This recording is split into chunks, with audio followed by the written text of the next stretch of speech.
O Senhor esteja convosco. Anúncio da boa nova de nosso Senhor Jesus Cristo, segundo Lucas. Naquele mesmo dia, o primeiro da semana, 2 dos discípulos de Jesus iam para um povoado chamado Emaús, distante 11 quilômetros de Jerusalém. Conversavam sobre todas as coisas que tinham acontecido. Enquanto conversavam e discutiam, o próprio Jesus se aproximou e começou a caminhar com eles. Os discípulos, porém, estavam como que cegos e não o reconheceram. Então Jesus perguntou: "O que ides conversando pelo caminho?" Eles pararam com o rosto triste e um deles, chamado Cleofas, lhe disse: "Tu és o único peregrino em Jerusalém que não sabe o que lá aconteceu nesses últimos dias?" Ele perguntou: "O que foi?" Os discípulos responderam: "O que aconteceu com Jesus, o Nazareno, que foi um profeta poderoso em obras e palavras diante de Deus e diante de todo o povo. Nossos sumos sacerdotes e nossos chefes o entregaram para ser condenado à morte e o crucificaram. Nós esperávamos que ele fosse libertar Israel, mas apesar de tudo isso, já faz 3 dias que todas essas coisas aconteceram. É verdade que algumas mulheres do nosso grupo nos deram um susto. Elas foram de madrugada ao túmulo e não encontraram o corpo dele. Então voltaram dizendo que tinham visto anjos e que estes afirmaram que Jesus está vivo. Alguns dos nossos foram ao túmulo e não encontraram o corpo dele. Então voltaram dizendo que seus anjos tinham visto os anjos e estes afirmaram que Jesus está vivo. Alguns dos nossos foram ao túmulo e encontraram as coisas como as mulheres tinham dito. A ele, porém, ninguém o viu." Então Jesus lhe disse: "Como sois sem inteligências e lentos para crer em tudo que os profetas falaram? Será que o Cristo não devia sofrer tudo isso para entrar na sua glória?" E, começando por Moisés, passando pelos profetas, explicava aos discípulos todas as passagens da Escritura que falavam a respeito dele. Quando chegaram perto do povoado para onde iam, Jesus fez de conta que ia mais adiante. Eles pararam, eles, porém, insistiram com Jesus, dizendo: "Fica conosco, pois já é tarde e a noite vem chegando." Jesus entrou para ficar com eles. Quando se sentou à mesa com eles, tomou o pão, abençoou, partiu e lhes distribuía. Nisso os olhos dos discípulos se abriram e eles reconheceram Jesus. Jesus, porém, desapareceu da frente deles. Então um disse ao outro: "Não estava ardendo o nosso coração quando ele nos falava pelo caminho e nos explicava as Escrituras?" Naquela mesma hora eles se levantaram e voltaram para Jerusalém, onde encontraram os 11 reunidos com os outros. E estes confirmaram: "Realmente o Senhor ressuscitou e apareceu a Simão." Então os dois contaram o que tinha acontecido no caminho e como tinham reconhecido Jesus ao partir o pão. Palavra da salvação. Que as palavras do Santo Evangelho perdoem os nossos pecados. Podem sentar um pouquinho.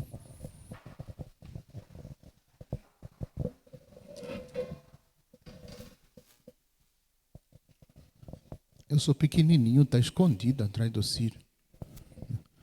O povo desse lado não enxerga, o padre não enxerga. Sabem que eu estava observando uma característica comum da aparição do ressuscitado nesse tempo de Páscoa?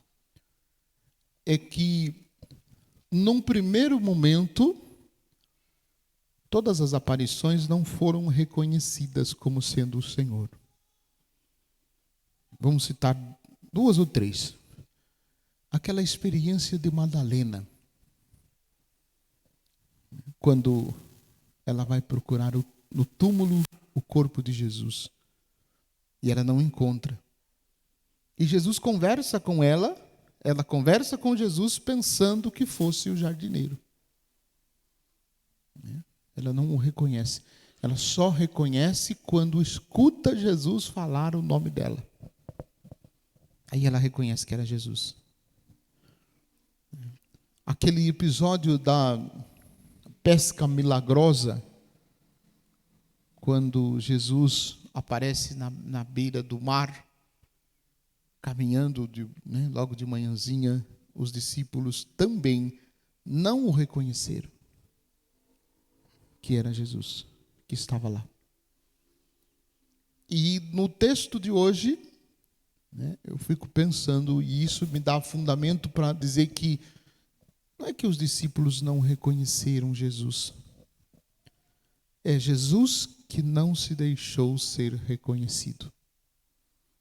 Porque, raciocine comigo. Eles conviveram 3 anos com Jesus. Ouvindo os ensinamentos, convivendo com Jesus, visitando, curando, ressuscitando, fazendo. Eles viram Jesus fazendo milagres. Conviveram com Jesus 3 anos. De repente, Jesus se põe a caminhar com eles numa caminhada de 11 quilômetros que durou 12 horas. Uma caminhada de 11 quilômetros que durou 12 horas. E ainda assim, eles não conseguem perceber que aquele que estava caminhando com eles era Jesus. Qual a chance de isso acontecer? Você conviveu com uma pessoa durante 3 anos. E essa pessoa caminha com você durante 11 quilômetros. Qual a chance de você não reconhecer essa pessoa com quem você conviveu 3 anos? Muito pouco. Acho que não existe nenhuma chance. Você vai reconhecer, porque você conviveu com ele 3 anos. E caminhou com você 11 quilômetros, 12 horas. Então, não é que os discípulos não reconheceram.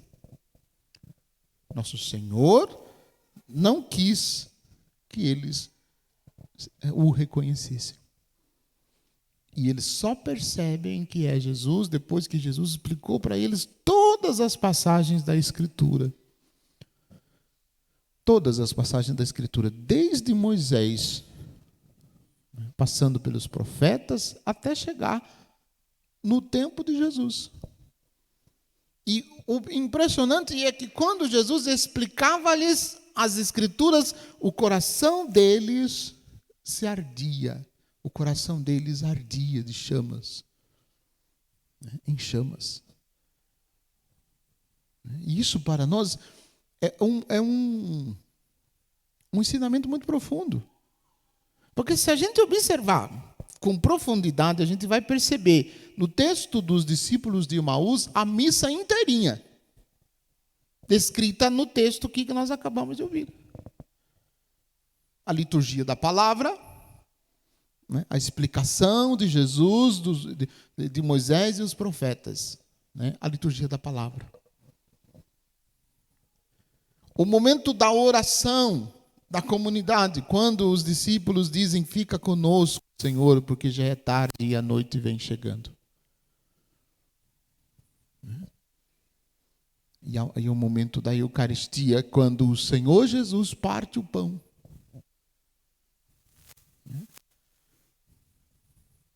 E nós podemos dizer, escondido também, o momento da comunhão, simbolizada na refeição que Jesus fez com os seus discípulos.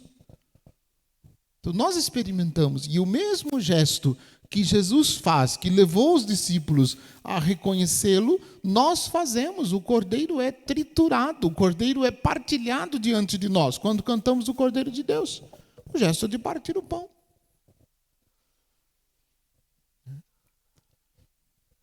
Então, como é que a gente escuta a palavra de Deus, quando a palavra de Deus é proclamada na missa? Será que a palavra de Deus faz arder o nosso coração também? A gente escuta como palavra, escutou aí uma palavra de Deus, entra por aqui, e sai da porta para fora, já não lembra mais nada. Já visto quando o padre pergunta, algumas passagens do Evangelho? Hoje não vou perguntar, não. Mas a gente precisa prestar atenção. Acho que é Orígenes, um dos padres da igreja, que faz um paralelo, né, dizendo que a mesma reverência que nós temos com o corpo de Jesus na Eucaristia, devíamos ter com Jesus presente na palavra, porque é o mesmo. É o mesmo. A palavra de Deus proclamada na liturgia, a Sagrada Escritura proclamada na liturgia é Deus falando. É Deus que fala com você quando o leitor vem aqui proclamar a palavra. Como fez Jesus, explicando para os seus discípulos as passagens da Escritura que ele falava a respeito dele. E eu digo e repito, nós vivemos esse tempo, um tempo de uma presença, olha, presta atenção a palavra que o padre vai dizer, é uma presença na ausência. Como assim? Presença na ausência. Você está presente e não está ausente, você está ausente e não está presente. As duas coisas ao mesmo tempo não é possível. Para o nosso Senhor é possível, sim. Por que é uma presença numa ausência? Porque, vejam, depois de todo o caminho que eles fizeram, de 11 quilômetros, conversando sobre essas coisas, Jesus ensinando, Jesus mostrando, eles reconhecem Jesus quando Jesus parte o pão. Muito bem. Então agora está tudo bem, está tudo tranquilo. Reconheceram Jesus, tudo voltou a ser normal. Só que versículo 32. 31. Nisso os olhos dos discípulos se abriram e eles reconheceram Jesus. Jesus, porém, desapareceu diante deles. Eu fico encafifado com isso, mas está ficando bom agora. Eles recobraram a presença, eles reconheceram Jesus, eles têm certeza que é Jesus, que Jesus venceu a morte, que Jesus está vivo, e o Senhor desaparece. Por que o Senhor desaparece nessa hora? Porque o Senhor quer ser procurado. O Senhor quer ser procurado. E aí, se vocês assistiram um filme que eu dei de lição de casa para vocês assistirem,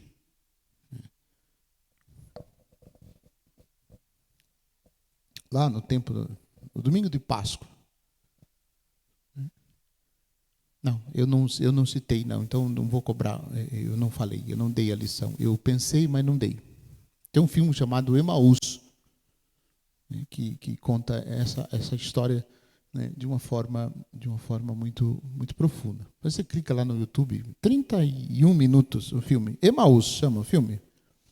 Você leia para você ver, né, as nuances que aparecem nesse texto. Mas eu fiquei assim, né, profundamente chocado com isso. Porque quando os discípulos voltam para Jerusalém, quando eles chegam lá onde estão os outros discípulos estão contando o que eles experimentaram. O Senhor ressuscitou verdadeiramente. Até que enfim, né, perceberam, o Senhor ressuscitou. Verdadeiramente o Senhor ressuscitou e apareceu a Simão. E aí eles contam o que aconteceu no caminho e como eles tinham reconhecido Jesus ao partir o pão. O filme mostra que quando eles chegam lá em Jerusalém, Jesus está lá com os discípulos.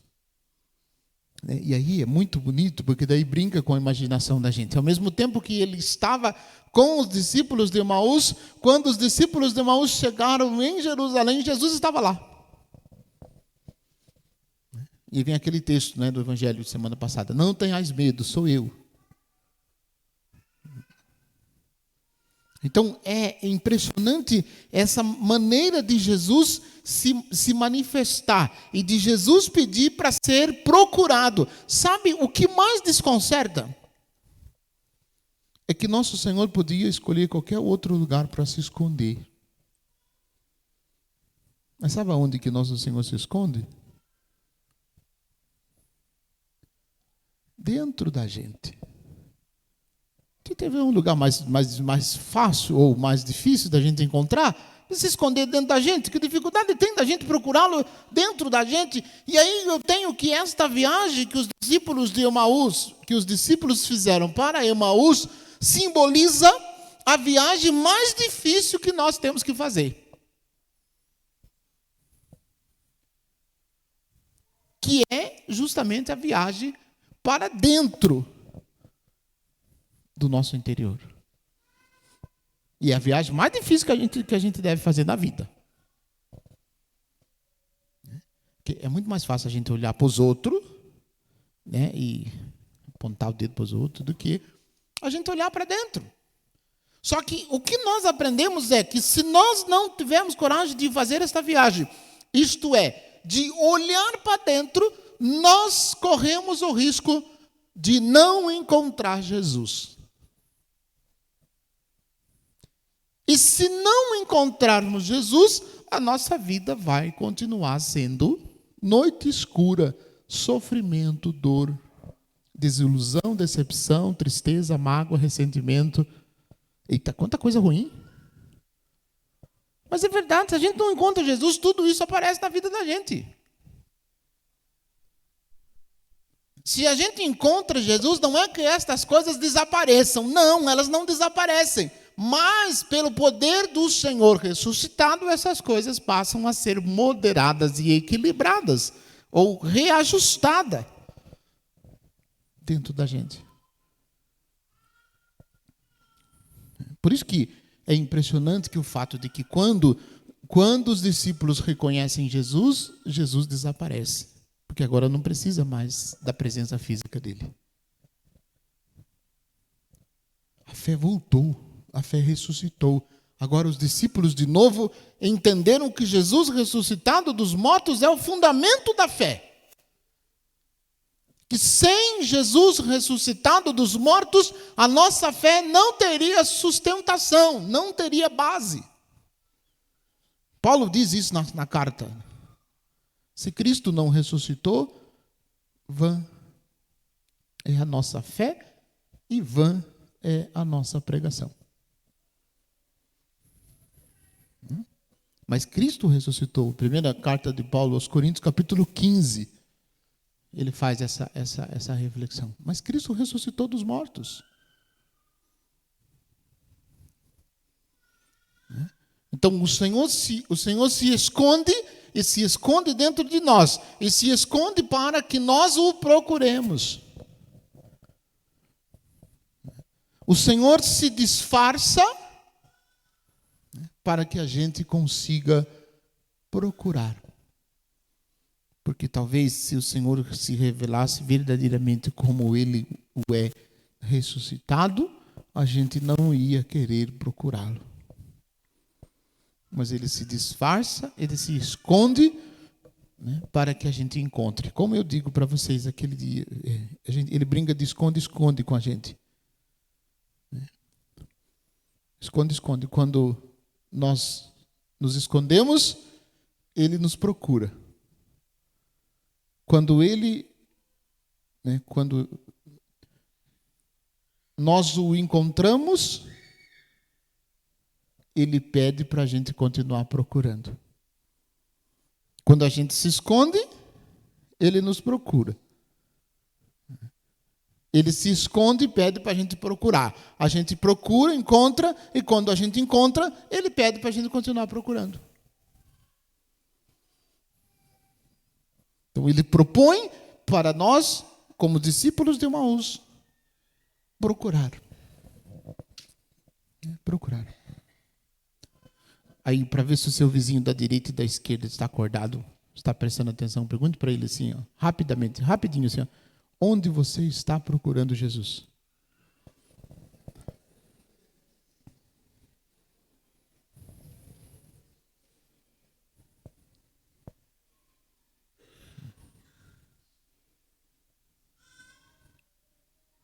Onde você está procurando Jesus? Ele está se escondido aí. Aí aonde? Você olha do lado assim, não, mas eu já procurei, não ajeita, não está aqui, não. Não, criatura batizada, não está do seu lado, não. Está em você mesmo. Está aí dentro de você. Está se escondido aí dentro de você. Olha direito para você ver se você não vai enxergar ele. Sem esta experiência de encontro, nós não teremos condições de fazer a viagem, que é a viagem mais difícil que nós devemos fazer, que é para dentro de nós. Como fizeram os discípulos de Emaús. Fica conosco, Senhor. Já é tarde e a noite vem chegando. Fica conosco, a gente poderia dizer até no singular. Fica comigo, Senhor. Porque sozinho não faço nada que preste, não. Fica conosco, fica comigo, Senhor. Porque sozinho dou conta, não. Fica comigo, Senhor. Porque sozinho eu não consigo encontrar o caminho, eu não consigo encontrar a luz, eu não consigo encontrar a solução. Quantas e quantas vezes nós não passamos por isso? Sofrimento, dor, decepção, desilusão, tristeza, mágoa, ressentimento. E a gente pensa que o Senhor nos abandonou. Ou então, quando a gente se coloca em oração, parece que o Senhor colocou o dedo nos dois ouvidos assim, e ainda tira sarro da cara da gente, dizendo assim: tô nem aí, tô nem aí. Não. Ele está do nosso lado, ele caminha do nosso lado, ele se faz peregrino conosco, ele está do nosso lado, caminhando conosco, e mais ainda, ele está em nós.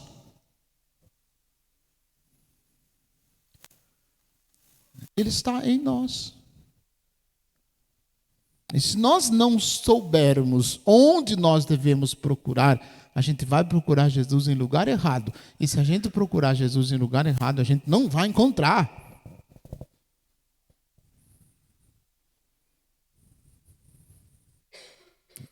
Não vai encontrar. E aí, quando a gente encontra Jesus, eu repito, quantas horas demoraram os discípulos de Emaús para fazer uma caminhada de 11 quilômetros? Demoraram 12 horas. Metade de um dia. Quantas horas fizeram para fazer o caminho de volta para Jerusalém? Depois que viram Jesus, reconheceram Jesus, quantas horas eles fizeram? 1 hora. Na hora seguinte, diz o evangelista, eles já estavam em Jerusalém de volta. Gastaram 12 horas para ir de volta, eles voltaram. Voltaram voando, com rodinha nos pés. Por quê? Eles encontraram e reconheceram Jesus de Nazaré. Ressuscitou dentre os mortos. Está vivo. É isso, essa é a experiência. Se nós não encontramos, a rapidez com que nós iremos fazer as mesmas coisas, a gente vai se assustar. Certas coisas que a gente demorou 1 ano para fazer. E ainda assim, quando terminou, ficou mal feito. Depois que a gente reconhece Jesus, a gente faz aquilo rapidinho e fica bem feito, porque o nosso Senhor se manifestou, se revelou, se mostrou, se deixou ver. Faça essa experiência. Se você está decepcionado, triste, chateado, reze como os discípulos de Emaús. Fica conosco, fica comigo. Né? Fica comigo. Se você já não tem resposta às dificuldades, aos sofrimentos, aos tormentos, às perseguições e tudo quanto é dificuldade que aparece na sua vida, reza. Fica conosco, fica comigo, Senhor. Fica comigo porque sozinho eu não consigo. Sozinho eu não dou conta. Sozinho eu não faço nada que preste. E esta presença de Jesus, que eu disse que é uma presença na ausência, ela acontece mediante a força do Espírito Santo, que é a glória de Jesus. Nós vamos continuar meditando isso nos próximos domingos. Mas que a gente possa fazer esforço para reconhecer Jesus e perceber que Ele não nos abandonou. A morte não frustrou o projeto de Deus. Muito pelo contrário, a morte na cruz é sinal de que o projeto dele é verdade, é verdadeiro. Que nós façamos a experiência dos discípulos de Emaús e percebamos a presença do ressuscitado. Façamos o esforço de ver o Senhor, ou de reconhecer o Senhor ao partir do pão. É Ele. Ele ressuscitou dos mortos e está no meio de nós. Ele está aqui. Ele está aí. Aí dentro de você, pertinho de você. Que a gente renove a nossa fé, nossa esperança e nos coloquemos a caminho. Nos coloquemos a caminho com Jesus e por Jesus. Continuemos a nossa caminhada com força, com coragem, com perseverança. Porque é certo que o Senhor lá no final estará nos esperando. Louvado seja nosso Senhor Jesus Cristo.